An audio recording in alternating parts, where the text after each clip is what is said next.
Hello दोस्तों, कैसे आप लोग। आई होप कि आप लोग अच्छे और मजे में होंगे। हम लोग पढ़ने वाले हैं क्लास 8 के साइंस का एक टॉपिक, जिसका नाम है सोर्स ऑफ एनर्जी। यानी कि एनर्जी का जो सोर्स होता है। और एनर्जी क्या होता है? ऐसा कैपेसिटी जो कि हमको कोई भी काम करने में मदद करता है। यानी कि हम लोग को कोई भी काम करने में मदद करता है, तो क्या है, एनर्जी हम लोग को मदद करता है। अगर हमारे अंदर एनर्जी नहीं रहेगा तो हम लोग कोई भी काम नहीं कर पाएंगे। और इसका क्या है, इसका सोर्स, यानी कि जो हम लोगों को एनर्जी मिलता है उसका कहाँ कहाँ से हम लोग को मिलता है, किस किस चीज़ से हम लोग को एनर्जी मिलता है, उसी को बोलते हैं सोर्स ऑफ एनर्जी। तो सोर्स ऑफ एनर्जी क्या हो सकता है? सॉलिड, लिक्विड, गैस हो सकता है। क्या क्या हो सकता है? सॉलिड, लिक्विड और गैस हो सकता है। इसी तीनों फॉर्म में हमारे क्या है, जो सोर्स ऑफ एनर्जी है वो पाए जाते हैं। सॉलिड का एग्जांपल ले ले हम लोग, तो हो सकता है यहाँ पर क्या, कोल। कोल मतलब होता है कोयला। तो कोयला हम लोग जैसे कि थर्मल पावर प्लांट में क्या होता है, जो उसको जला करके स्ट्रीम, उसके स्ट्रीम से क्या किया जाता है, वहाँ पर इलेक्ट्रिसिटी बनाया जाता है, तो वहाँ पर कोल का यूज होता है। बहुत सारे ट्रेन में भी क्या होता है, कोल का यूज होता है। उसके बाद लिक्विड की बात करें तो लिक्विड में तो बहुत सारे यूज होते हैं, जैसे कि पेट्रोल, डीजल,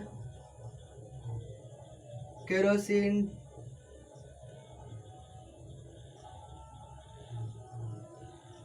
तो हम लोग पेट्रोल का यूज करते हैं किसमें?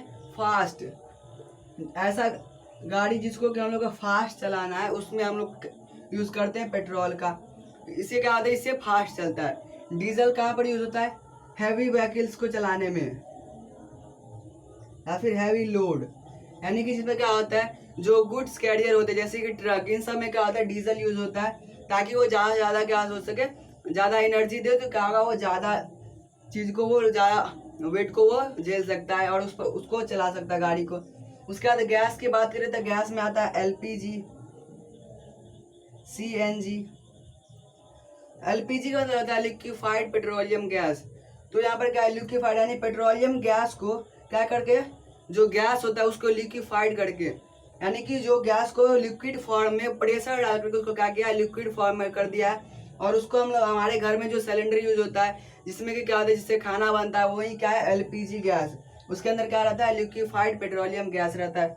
और सीएनजी यूज होता है बहुत सारी चीज में, अब तो व्हीकल्स में यूज होते हैं। सीएनजी मतलब होता है कंप्रेस्ड नेचुरल गैस, यानी कि नेचुरल गैस को क्या करता है, कंप्रेस, यानी कि प्रेशर उसको डाल करके फिर उसका क्या किस चीज में यूज किया जाता है, व्हीकल्स में यूज किए जाते हैं। इससे क्या होता है, पॉल्यूशन बिल्कुल नहीं होता है। सीएनजी और एलपीजी से क्या होता है, पॉल्यूशन बिल्कुल भी नहीं होता है। लेकिन पेट्रोल, डीजल, केरोसिन, कोल, इन सब से क्या होता है, जो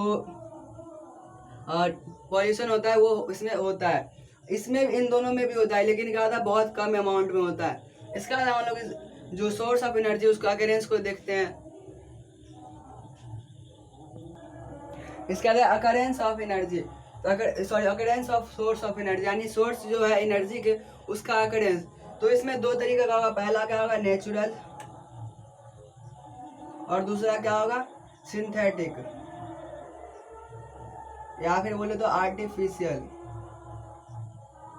या फिर मैनमेड। यानी नेचुरल यानी कि जो क्या होता है, हम लोग को नेचर से प्राप्त होता है, और जो सिंथेटिक या फिर आर्टिफिशियल वो क्या होता है, हम लोग खुद बनाते हैं। तो नेचुरल की बात करें तो इसमें क्या आएगा, इसमें आ जाएगा विंड। विंड भी एक सोर्स ऑफ एनर्जी है। उसके बाद क्या आ सकता है, कोल, क्या आ सकता है।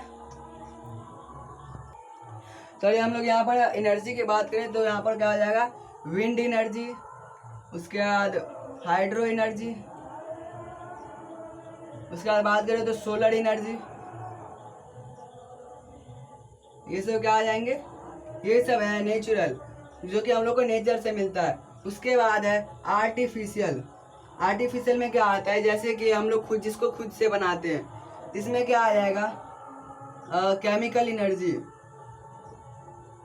जो कि हम लोग इसमें सेल में या फिर बैटरी में यूज करते हैं, उसके अंदर होता है, वो क्या होता है, केमिकल होता है, वो केमिकल एनर्जी होता है। तो अब हम लोग, आप कमेंट में बताइएगा, जो विंड मिल है और उससे जो निकल इलेक्ट्रिसिटी बनाया जाता है, वो कौन सा हुआ, नेचुरल या फिर सिंथेटिक या फिर आर्टिफिशियल। ये आप लोग कमेंट बताइएगा कि जो विंड मिल से जो इलेक्ट्रिसिटी बनाया जाता है वो नेचुरल है या फिर सिंथेटिक है। इसके बाद हम लोग देखते हैं हम लोगों ने फिजिकल स्टेट देख लिया जो कि क्या था, सॉलिड, लिक्विड, गैस। अकरेंस देख लिया, नेचुरल और मैनमेड या फिर आर्टिफिशियल। अब हम लोग देखेंगे अवेबिलिटी।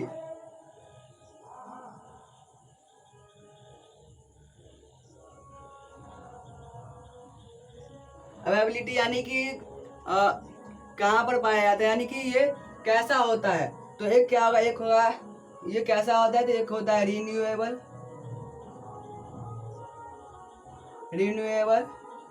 और दूसरा होता है नॉन रिन्यूएबल।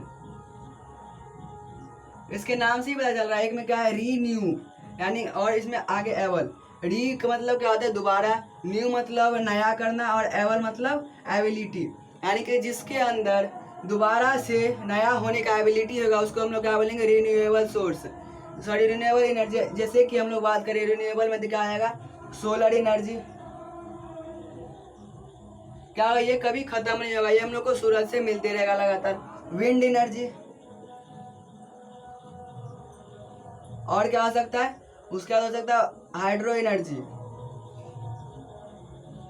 हाइड्रो एनर्जी मतलब क्या होता है, वाटर से जो हम लोग को एनर्जी मिलता है वो। तो ये सब क्या आ गया, ये सब हो गया है रिन्यूएबल सोर्स ऑफ एनर्जी। इसका है नॉन रिन्यूएबल, जैसे कि हम लोग बात करें कोल, पेट्रोलियम, ये सब क्या है, ये सब है नॉन रिन्यूएबल, क्योंकि हमारे जो ये है जो अर्थ के अंदर में पाया जाता है वो क्या है, बहुत ही मतलब है अमाउंट में है, लेकिन वो क्या है उसको हम लोग रिन्यू नहीं कर सकते, उसको हम लोग दोबारा से वापस उसका यूज नहीं कर सकते।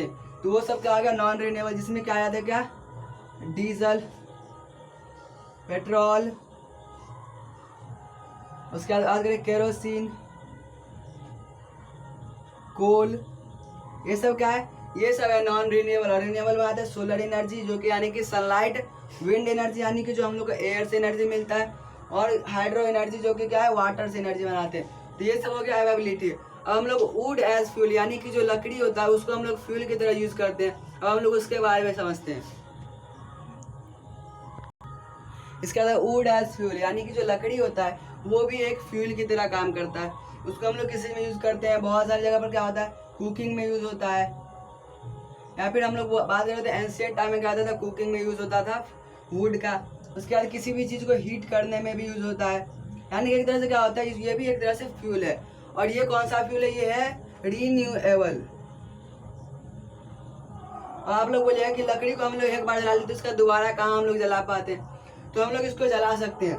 जैसे कि हम लोग एक बार लकड़ी को जला लेते हैं उसका क्या होता है, कुछ ऐश बचते हैं, यानी कि उसका जो जला हुआ पार्टिकल्स होता है बचा हुआ वो बच जाता है। उसको अगर हम लोग क्या कर सकते हैं, उसको उसमें पानी मिला करके अगर हम लोग उसको सुखा देंगे तो वो क्या जाएगा, उसको हम लोग वापस से यूज कर सकते हैं, यानी कि इसका हम लोग यूज 2 बार कर लिए तो इसको हम लोग रिन्यूएबल बोलेंगे।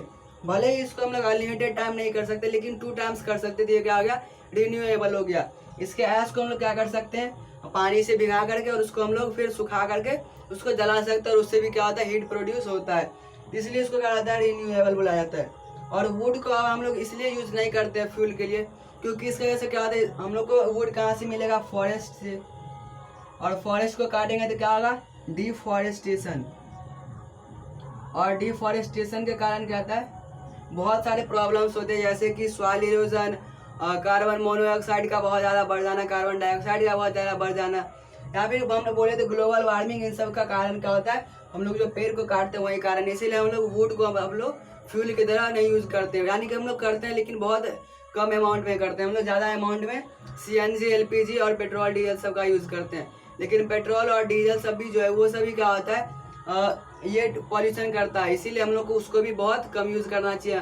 हम लोग को इलेक्ट्रिसिटी की बात करें, आप लोग को क्या बोलिएगा कि हम लोग इलेक्ट्रिसिटी यूज़ करना चाहिए, इलेक्ट्रिसिटी वाला व्हीकल्स यूज़ करना चाहिए, लेकिन इलेक्ट्रिसिटी को भी जनरेशन में क्या होता है कोल को जलाना पड़ता है, यानी कि कोयले को जलाना पड़ता है, और उससे भी क्या होता है पॉल्यूशन होता है। तो हम लोग को इस सब का क्या करना चाहिए, मिनिमाइज करना चाहिए, कम करना चाहिए। तो हम लोग अगले वीडियो में पढ़ेंगे अब कोल के बारे में, पेट्रोलियम के बारे में। तो मिलते हैं, bye, take care, thanks for watching.